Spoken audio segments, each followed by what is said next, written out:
प्रेम श्री कृष्ण भगवान की जय। सज्जनों, एक बार की बात है कि मैया जी अपने हाथ से माखन निकाल रही थी, बिलो रही थी। तभी कान्हा जगकर मैया जी के पास आए। मैया बोली, ओहो हो, आ गए तुम।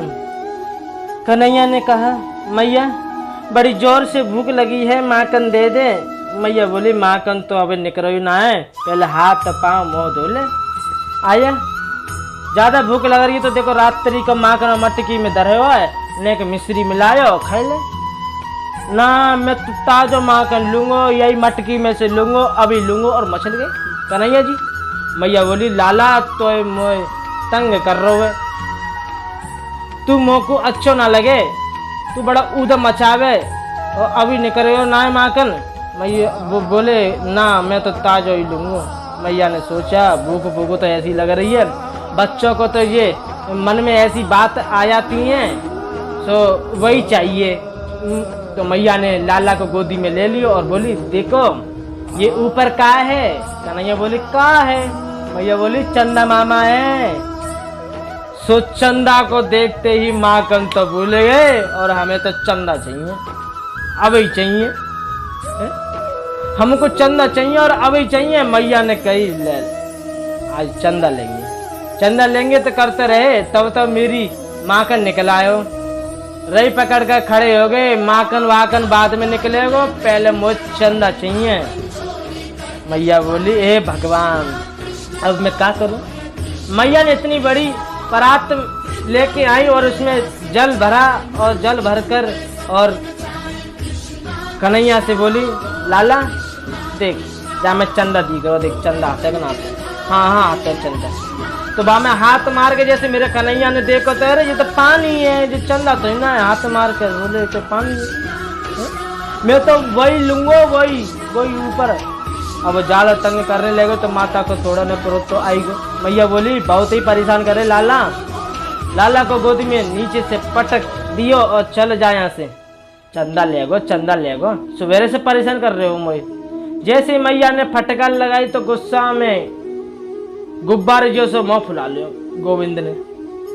और देखो दोनों हाथ कमर पे धर के और यशोदा मैया की ओर देख रहे हैं और बोले, ओ बुढ़िया, बुढ़िया मैया चंदा देगी कि नहीं? मैया बोली, धमकी दे रहा हूँ मोए, है ना दे रही, बता बोल क्या करेगो? संसार में दो ही हट सबसे विचित्र होते हैं सज्जनों, एक बाल हट होता है और दूसरा होता है, आप सब जानते हैं, तो बताऊं नहीं। बाल की हट बड़ी विचित्र होती है। बालक यदि अपनी बात पे अड़ जाए तो उस काम कोई करके मानते हैं, और दूसरी हट अपनी बात पर आ जाए तो करके ही मानेंगे। कन्हैया मचल गई। सूरदास के शब्द में सुनिए कितनी सुंदर धमकी दे रहे हैं यशोदा मैया। चंद्र खिलौना ले रो मैया, चंद्र खिलौना ले आओ। यदि तुमने चंदा नहीं दिया तो जमीन पर लेट जाऊंगा, पूरे शरीर पे बालू लगा लेंगे, तुम्हारी गोद में बिल्कुल नहीं आएंगे। मैया बोली, दारी के मत आ, मेरी गोद में ना आवेगो तो बलराम जी को गोद में ले लूंगी, पर चंदा न दे रही, जो करना है तो कर ले। कन्हैया बोले, ये धमकी तो काम की नहीं रही, ये धमकी तो चली नहीं। सुरभि को पहचान न करे हो, बड़ी सिर न गुदियो। यदि तुम चंदा न देगी तो सुरभि के दूध नहीं पीऊंगा और बालों में फूल न लगाऊंगा। मैया बोली, दायरी के, एक तो वैसे ही तू दुबला पतलो है और दूध न पीवेगो तो तेरा पेट पीठ में चिपक जावेगो और दुबला है जाएगो। तू कारो तो है ये लाला, सुंदर तो है ना है, तेरी बेड़ी गूत के नेक सुंदर बनाए दूंगा मैं।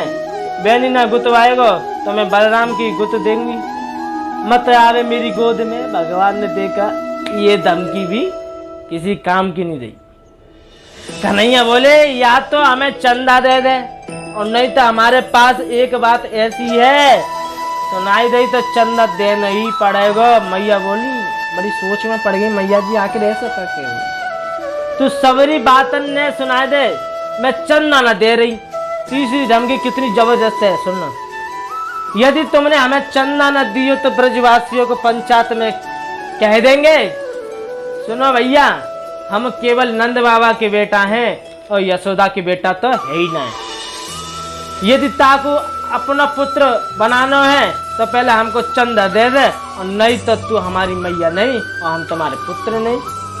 रूट कर जाकर कोने में बैठ गई मेरे कन्हैया। 3.5 वर्ष का कृष्ण जब रूट कर कोने में जाकर बैठा, मैया यशोदा के नेत्र में प्रेम आंसू निकल पड़े। मैया जी रोने लगी, मेरो काना मेरे से रूठ गए। मैया बोली, अरे दारी के है, तू ऐसे तोतरी वाली बोले ताकि मेरी नजर ना लग जाए। और दौड़कर यशोदा ने लाला को अंक में भर लिया, गोद में बिठा लिया, और अरे लाला एक मीठी बात कहूं, बोले क्या? तू रूठे कर मत, ऐसे नाराज मत होकर, माखन से भी कोमल, चंदा से भी सुंदर तेरा ताई एक बहू ले आऊं। बहू को नाम सुनते ही चंदा तो भूल गई, बहू लेंगे, अब तो हम बहू लेंगे। मैया हंसकर बोली, मोर देव तो आवे ना है, बहू लेंगे लाला है? भोजन तो मैं अपनी गोद में बिठा कर कराऊं, भोजन करना आवे ना है और बहू लेंगे। मैया बोली, तू जाने बहू कैसी होवे है? मालूम है कैसी होवे बहू? बहू लंबी होवे बहू, तू तो छोटो सा लाला है, बहू तो बड़ी लंबी होवे। कन्हैया बोले, हम तो छोटे हैं तो बहू भी छोटी ही लेंगे। मैया बोली, ठीक है, आज माखन बाद में निकालूंगी, आज तो बहू ही लेके आऊं। बता कितनी बड़ी बहू ले आऊं? कन्हैया बोले, देखो इतनी बड़ी बहू ले आई हो जो हम गैया चरावे जावे हैं तो जेब में धर के ले जावे। मैया बोली, दारी के गुड़िया की कह रहा है, ठीक है, सो लाकर गुड़िया दे दी हाथ में। और तो भैया सब भूल गए।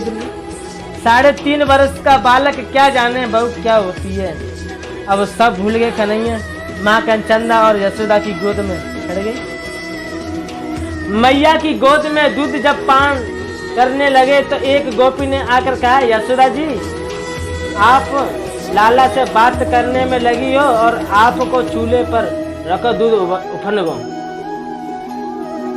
मैया बोली, हे भगवान, सवेरे से पर ये परेशान कर रहे है, कभी माँ कन खा मांगे, कभी माँ चंदा मांगे, कभी बहू मांगे, मेरा दूध उफन गो।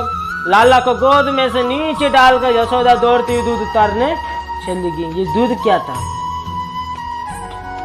ये बात बड़ी विचारणीय है कि आखिर ये दूध क्या था।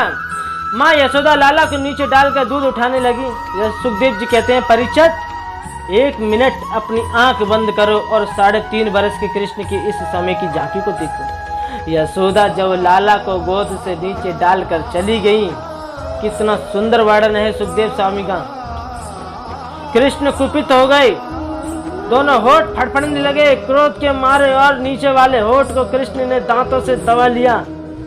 श्वेत रंग के सुंदर सुंदर दांत लाल रंग के होठों को दबा रहे। बोली, अच्छा या मैया को दूध प्यारो लगे, पूत प्यारो ना लगे है?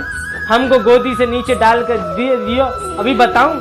सुखदेव जी कहते हैं, परीक्षित झांकी तो देखो, इतना बड़ा लोटा कहीं से उठा लाए और पत्थर का। यशोदा जी से मटकी में दही बिलो रही थी ना, ये मटकी यशोदा की दादी सासू के समय की थी। जो मटकी थी वो यशोदा की दादी सासू के समय की थी, पुरानी मटकी थी बहुत। उसमें 40 सेर दही आता था। लाला ने लोटा लिया और धम्म से मटकी में मार दिया और सोई मटकी फूट गई।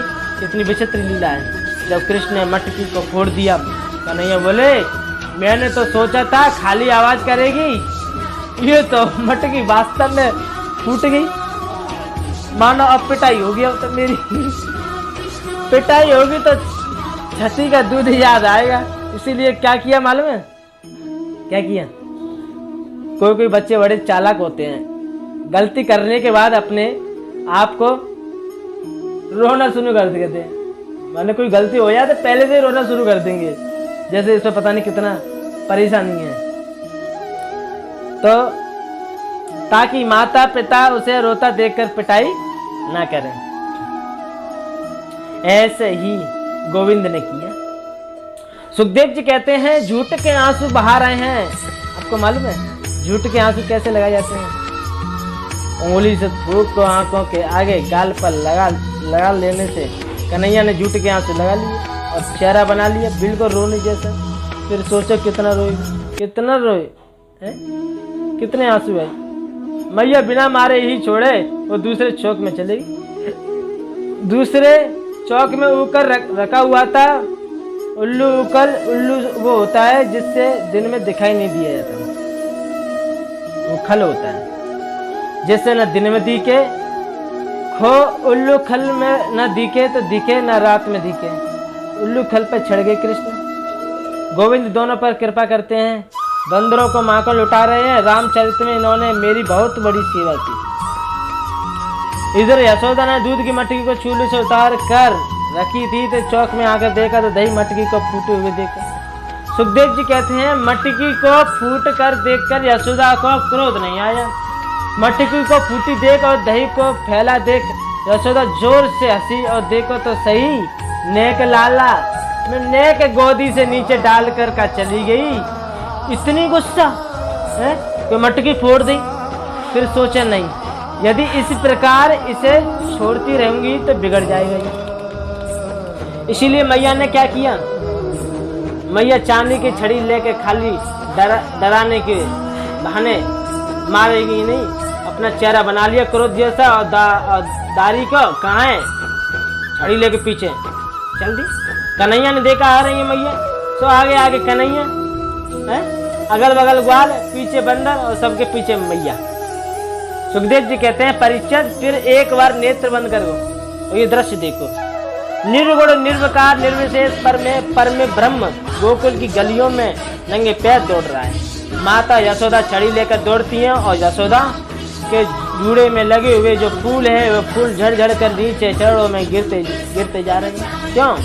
क्योंकि ये फूल ये कहना चाहते हैं कि माता तुम बड़ी भाग्यवान हो, जिसने साक्षात पूर्ण ब्रह्म अपना पुत्र बना लिया। उस माता के सिर पर रहने योग्य नहीं, हम तो चरणों में गिरने के काबिल हैं, इसीलिए फूल झर झर के चरणों में गिरते। मैया ने देखा कि लाला छड़ी के डर के मारे भाग रहे तो छड़ी को फेंक दिया। लाला मेरी गोद में आ जा, मैं बहुत हार गई। कन्हैया दूर खड़े ही बोले मारेगी तो नहीं? मैया बोली ओ तेरी आरती उतारूंगी, तेरा भोग लगाऊंगी, थोड़ी सी पूजा करूंगी, नेक मेरी गोदी में आ तो जा। धीरे धीरे कृष्ण चल रहे, धीरे धीरे, और जैसे धीरे धीरे गोविंद चल रहे हैं मैया ने तोड़ कर धम्म से पकड़ लो। अब कहाँ जावे दारी के, अब करूंगी तेरी सेवा। दादी सासू के समय की मटकी तेने फोड़ी, तू बंदरन को माकर लुटावे, बड़ा उद्दंड होता जा रहा है। क्या रे तेने ऊकल पे चढ़कर बंदर को माकर लुटायो, आज ऊकल से तो भाग। रेशम की कोमल डोर लेकर आई, बार बार यशोदा डोर को देखती हैं कहीं लाला के छुप न जाए, डराती हैं ऊपर से, मन में कोई द्वेष थोड़ी है। जैसे ही रेशम की डोर को कमर में बांधने लगी उकल से, सुखदेव कहते हैं परिचित सावधान, क्या कर रही है यशोदा मैया? जिसे परमात्मा के आदि का पता नहीं और जिसके अंत का पता नहीं, उससे अदोष की श्री कृष्ण यशोदा अपना पुत्र मान रही हैं और उकल से बांध रही हैं, जैसे कोई प्राकृतिक बच्चे को बांधा जाता है। लेकिन रस्सी तो 2 अंगुल कम हो जाती, कम हो गई। मैया ने 20 हाथ रस्सी जोड़ लाला को बांधने की कोशिश की, लेकिन फिर भी 2 अंगुल कम पड़ गई। मैया ने 10 हाथ रस्सी और बांधने लगी, फिर 2 अंगुल फिर कम पड़ गई। ये 2 अंगुल क्यों कम क्यों पड़ गई? आखिर क्यों? क्योंकि 2 शक्ति है, एक माधुर्य शक्ति है और दूसरी ऐश्वर्य शक्ति है। माधुर्य शक्ति कहते हैं गोपाल बन के माया है, माधुर्य शक्ति कहते हैं ये गोपाल बन के आया है, मैं बहन कर मानूंगी। और ऐश्वर्य शक्ति कहती है हे भगवान मैं बंधने नहीं दूंगी। इन दोनों शक्तियों का आपस में झगड़ने से रस्सी 2 अंगुल कम पड़ गई। कश्यप स्वयं उकल बनकर आए, अतिथि स्वयं रस्सी बनकर आई, और वे दोनों मिलकर नहीं चाहते कि हमारे बावन को कोई बांधे, इसीलिए वो रस्सी 2 अंगुल कम हो गई। अपनी माता को जब ज्यादा परिश्रम कृष्ण ने देखा, कृपा करके स्वयं बंधन में बंध गई। मैया घर के कार्य को करने में व्यस्त हो गई। गोविंद ने सोचा मुझे कौन बांध सकता है। यशोदा मैया वात्सल्य जिसको हो कोई नहीं बांध सकता, प्रेम से ही बंधना है गोविंद, और कौन बांधे उसे। लेकिन यशोदा महारानी द्वार पर 2 वृक्ष खड़े हैं, यमला अर्जुन के वृक्ष, अशोक वृक्ष, ये दोनों कुबेर के पुत्र हैं। नारद जी का सम्मान नहीं किया, इसीलिए नारद जी ने उन्हें जड़ व्रत होने का श्राप दे दिया।